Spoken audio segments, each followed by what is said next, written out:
Welcome, you curious minds. Today, we're doing a very specific deep dive, Mm, tailored just for you. We've got some fascinating sources here. Detailed player stats from DotaBuff, right. focusing on one dedicated player, a user named Cherry, Okay. our mission. Let's unpack these numbers, try to understand his playstyle patterns, and yeah, frankly, give his stats a bit of a good-natured poke. It's actually pretty fascinating how raw data like this, from DotaBuff can show so much about a player. Yeah, Their journey, their habits, maybe where all that dedication doesn't quite lead to peak performance, maybe? right, exactly. Look beyond just the win-loss record and see what patterns, what stories pop out, especially with certain heroes. Okay, so let's unpack Cherry's overall performance first. Mhm. At first glance, his record shows 4,993 wins, 4,751 losses, 89 draws. Okay. That puts him at a 50.78% win rate for those matches. Lifetime, though, across, wow, 10,220 matches. That's a lot of Dota. It is. He holds a 50.46% win rate overall. Just barely above a coin flip, wouldn't you say? Pretty much, yeah. And his recent games have him kind of bouncing between legend and ancient ranks, Mm-hmm. which is, pretty competitive spot in Dota 2. Definitely. So it raises this interesting question, right? What does it really mean to be consistently, well, average across thousands and thousands of games? Yeah, It suggests someone who's definitely engaged, putting in serious hours, clearly. but maybe struggling consistently to break through those plateaus, Yeah. to find that edge to climb higher. It's persistence for sure. It is persistence, Okay. but also kind of invites you to look closer, see where those small improvements might be hiding. Okay, and here's where it gets really interesting, and maybe a prime target for our playful analysis. Pudge. Ah, Pudge. You'd think, right? 362 matches on Pudge. That makes him Cherry's fourth most played hero. That's a big-time investment. Huge investment for one hero. You'd expect him to be just crushing it. But the stats, they tell a bit of a different story. What are we seeing? A 52.76% win rate, which, okay, it's respectable, it's positive. Not bad on its own, yeah. It's paired with a KDA kills death assists of just 2.51. Ooh, 2.51 for Pudge with that many games. Exactly. For that much dedication, you might expect a Pudge player, someone known for hooks, early kills, making things happen.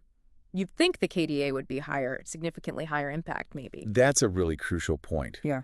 Because if you connect that to the bigger picture, Pudge is often, a tempo-setting hero. Right, those hooks. Those early kills, game-changing hooks, building momentum. So, while, 52.76% win rate isn't bad. It's terrible. A 2.51 KDA, especially when played that extensively, it kind of suggests that the time invested isn't quite yielding those high KDA numbers we actually see on his other high-impact core heroes. Like who?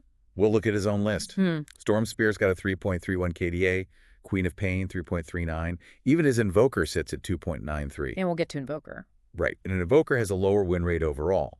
So it implies that maybe Cherry's Pudge, while contributing to wins somehow, his approach might be less about getting those direct kills himself, and maybe more about, I don't know, setting up teammates.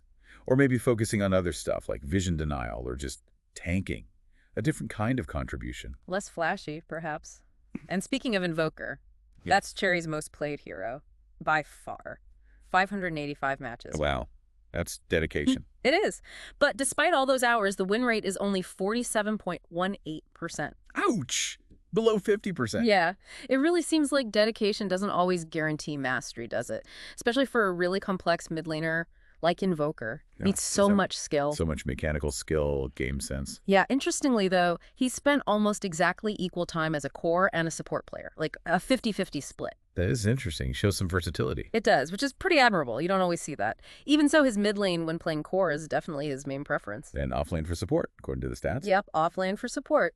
This really highlights that common dilemma, doesn't it? For so many dedicated players, What's that? investing tons of time in a hero or a style they just love. Right.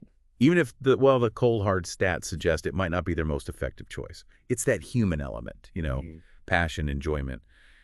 Sometimes that overrides pure optimization. Sure. But hey, it also shows he's willing to adapt roles. Yeah. That's valuable in a team game, even if his lane preferences are pretty clear cut. Mid for core, off for support. Very different strategic demands there. So, okay, what does this all boil down to? For you, the learner, maybe especially for you, Cherry, Yeah. understanding these kinds of granular stats, it helps us see that subtle difference between just time spent and actual measurable impact in any field, really. Absolutely. And how even really dedicated people have their statistical strengths and, well, areas for growth. It's a good reminder, maybe, to check your own performance data sometimes, Yeah. whatever you're doing, and see where your effort is really paying off and maybe where a little shift could unlock something new. Exactly. Critical thinking, right. Yeah. It's essential with all this information we have now. It's not just seeing the numbers. Right. It's interpreting what they tell us. Patterns of behavior, areas for adjustment, paths for improvement. Every data set tells a story. Yeah. Yeah, to read between the lines, or clean the numbers, I guess. Find that unique narrative. A true deep dive into dedication versus raw output. And the pretty fascinating stories numbers can tell. And his sister is hot.